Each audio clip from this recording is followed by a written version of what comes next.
আপনি যদি একজন সফল মরিচ চাষী হতে চান তাহলে আমি মনে করব আজকের ভিডিওটি আপনার জন্য খুবই গুরুত্বপূর্ণ ভিডিও হতে চলেছে। সফল কৃষক হতে চাইলে অবশ্যই আপনাকে পরিশ্রম করতে হবে, আর পরিশ্রম করেও যদি ভুল সিদ্ধান্ত নিয়ে ফেলেন তাহলে অবশ্যই আপনার ফসলের ক্ষতি হবে। তাই আজকের ভিডিওটি আমি মনে করব আপনার জন্য খুবই গুরুত্বপূর্ণ হতে চলেছে। তাই ভিডিওটি পুরোপুরি দেখার জন্য আপনার কাছে অনুরোধ রইল। চলুন আমরা মূল ভিডিওর বিষয়তে চলে যাই। আমার হাতে এখন একটি গাছ দেখতে পাচ্ছেন। মরিচ চাষের শুরুতেই যদি আপনার গাছগুলো এমন হয়ে যায় তাহলে কিন্তু কৃষক অনেক রকম ভাবেই ভেঙে পড়ে বা অনেকেই চাষাবাদই ছেড়ে দেয়। তাই আপনার জমিতেও যদি এরকম ঝিমানো গাছ থেকে থাকে তাহলে কি করণীয় সেটাই আজকে আমি আপনাদেরকে বলে দেব। এবং এই ঝিমানোর কারণ দেখা যায় দুপুরের দিকে গাছটি ঝিমিয়ে যায় রোদের সময়, আর বিকেলের দিকে গাছটি আবার তরতাজা হয়ে যায়। এই কারণটা হচ্ছে মেন কারণ, আর এই কারণের সমস্যার সমাধানগুলো অনেক কঠিন। তো প্রথমে জেনে নিই চলুন কেন এরকম গাছগুলো ঝিমিয়ে যায় বা কেন এরকম গাছগুলো ঝিমিয়ে যেতে যেতে মারা যায়। গাছগুলো ঝিমিয়ে যাওয়া এবং পাতা হলুদ হওয়ার মূলত তিনটি কারণ রয়েছে। আমি এক এক করে আপনাদেরকে এই তিনটি কারণই তুলে ধরবো, আপনারা অবশ্যই ভিডিওটি দেখবেন। এক নম্বর কারণ হলো অতিরিক্ত বৃষ্টি বা আপনার জমিতে যদি অতিরিক্ত পানি বেজে থাকে। আর দুই নম্বর কারণ হলো আপনি যদি অতিরিক্ত পরিমাণে রাসায়নিক সার ব্যবহার করে থাকেন। তিন নম্বর কারণটি হলো কাদামাটিতে যদি আপনি চারা রোপণ করে থাকেন। আপনারা আমার হাতে এতক্ষণ ধরে যে গাছটি দেখতে পাচ্ছেন এই গাছটি এখন আমি তুলে নিব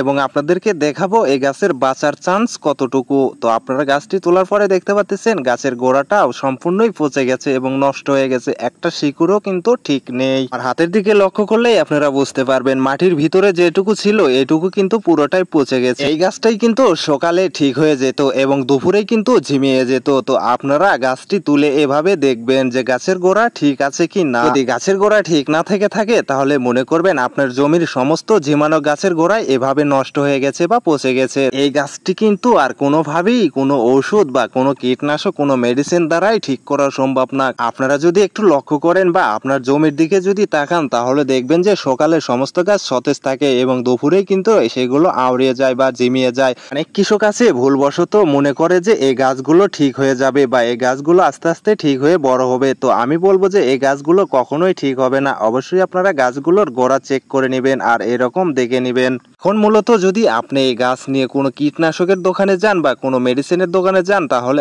আপনাকে কমপক্ষে 1 থেকে 2,000 টাকার ওষুধ ধরিয়ে দিবে হাতে যে এই গাছগুলো ঠিক হয়ে যাবে।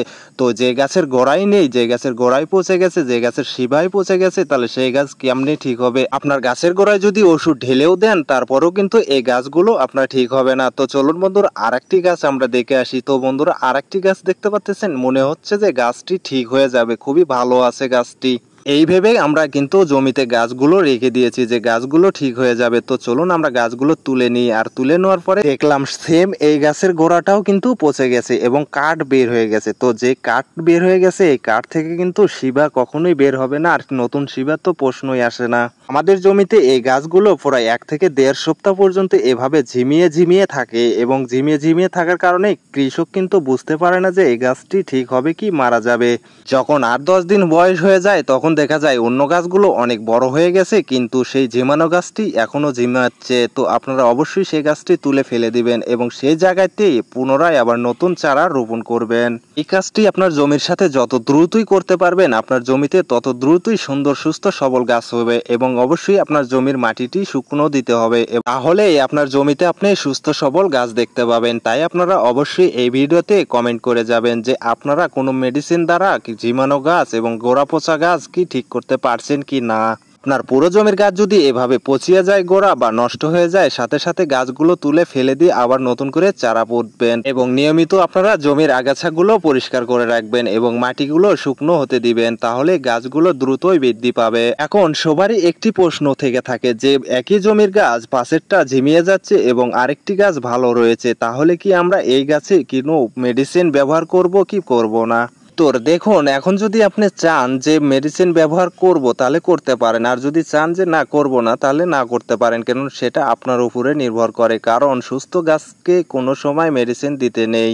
ভিডিওটি যদি সবার ভালো লেগে থাকে তাহলে এই ভিডিওতে অবশ্যই লাইক দিবেন এবং চ্যানেলটি সাবস্ক্রাইব করে রাখবেন পরবর্তী ভিডিও পাওয়ার জন্য।